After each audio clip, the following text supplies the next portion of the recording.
कर्पूरगौरं करुणावतारं संसारसारं भुजगेन्द्रहारं सदा वसन्तं हृदयारविन्दे भवं भवानी सहितं नमामि। ओम नमः शिवाय। आज सोमवार का दिन है और आज के दिन सोमवार व्रत कथा को सुनना या पढ़ना अति फलदायी माना जाता है। देवों के देव महादेव बहुत ही भोले माने जाते हैं, इसलिए उनका एक नाम भोलेनाथ भी है। पौराणिक मान्यता के अनुसार भगवान शंकर को प्रसन्न करने के लिए किसी भी तरह के खास विशेष पूजन की आवश्यकता नहीं होती, क्योंकि कहा जाता है कि वह तो भोले हैं और भक्त की मन से ही क्षणिक मात्र की भक्ति से ही वे प्रसन्न हो जाते हैं। अगर आप भी शिव की भक्त हैं तो आपको सोमवार का व्रत करना चाहिए। अगर कथा न कर सकें तो कम से कम कथा को सुनना तो जरूर चाहिए, इससे भोलेनाथ प्रसन्न होते हैं। व्रत कथा की पूजा विधि जानेंगे, फिर व्रत कथा जानेंगे, फिर बाबा भोलेनाथ की आरती भी करेंगे। तो चलिए बिना देर किए आज की वीडियो शुरू करते हैं। कर चरण कृतं वाक्कायजं कर्मजं वा श्रवणनयनं जं वा मानसं वा प्राथं विहितं वा सर्वमेत्क्षमस्व। जय जय करुणाब्धे श्री महादेव शंभो।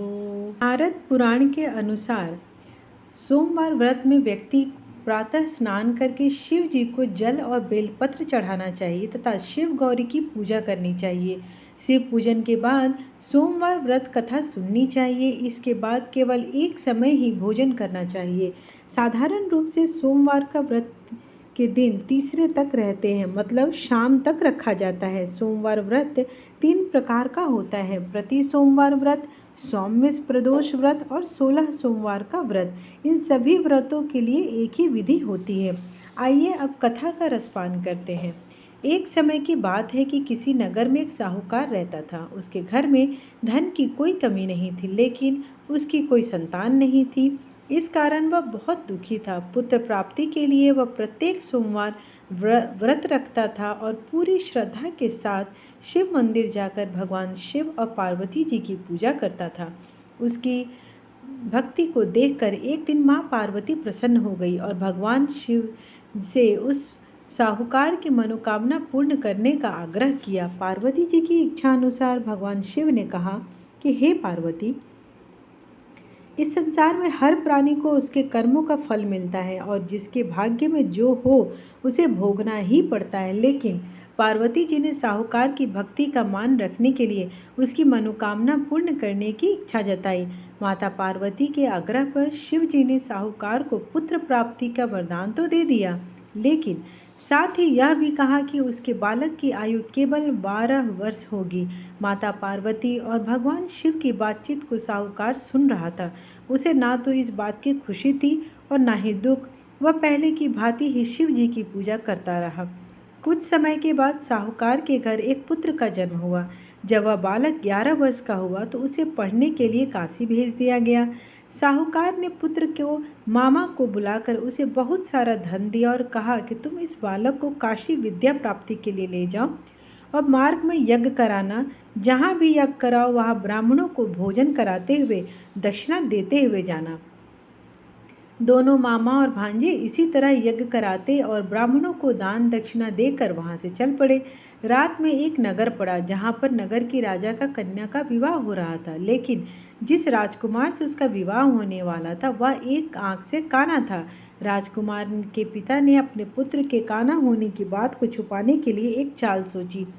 साहूकार के पुत्र को देखकर उसके मन में एक विचार आया। उसने सोचा, क्यों न इस लड़के को दूल्हा बनाकर राजकुमारी से विवाह करा दूं। विवाह के बाद इसको धन देकर विदा कर दूंगा और राजकुमारी को अपने नगर ले जाऊंगा। लड़के को दूल्हे के वस्त्र पहनाकर राजकुमारी से विवाह कर दिया गया, लेकिन साहूकार का पुत्र ईमानदार था। उसे यह बात न्याय संगत नहीं लगी। उसने अवसर पाकर राजकुमारी की चुन्नी के पल्ले पर लिखा कि तुम्हारा विवाह तो मेरे साथ हुआ है, लेकिन जिस राजकुमार के संग तुम्हें भेजा जाएगा वह एक आंख से काना है। मैं तो काशी पढ़ने जा रहा हूँ। जब राजकुमारी ने चुन्नी पर लिखी बात पढ़ी तो उसने अपने माता पिता को यह बात बताई। राजा ने अपनी पुत्री को विदा नहीं किया, जिससे बारात वापस चली गई। दूसरी ओर साहूकार का लड़का और उसका मामा काशी पहुंचे और वहां जाकर उन्होंने यज्ञ किया।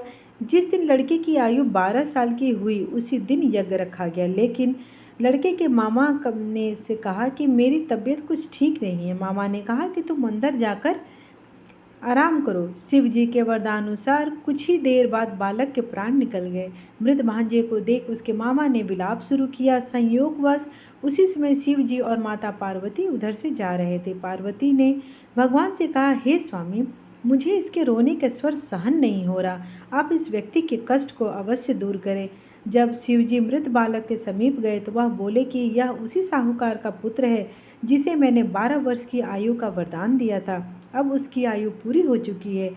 लेकिन मात्र विभोर से माता पार्वती ने कहा, हे महादेव, आप इस बालक को और आयु देने की कृपा करें, अन्यथा इसके वियोग में इसके माता पिता भी तड़प तड़प कर मर जाएंगे। माता पार्वती के आग्रह पर भगवान शिव ने उस लड़के को जीवित होने का वरदान दिया। शिव जी की कृपा से वह लड़का जीवित हो गया। शिक्षा समाप्त कर लड़के मामा के साथ अपने नगर की ओर चल दिया।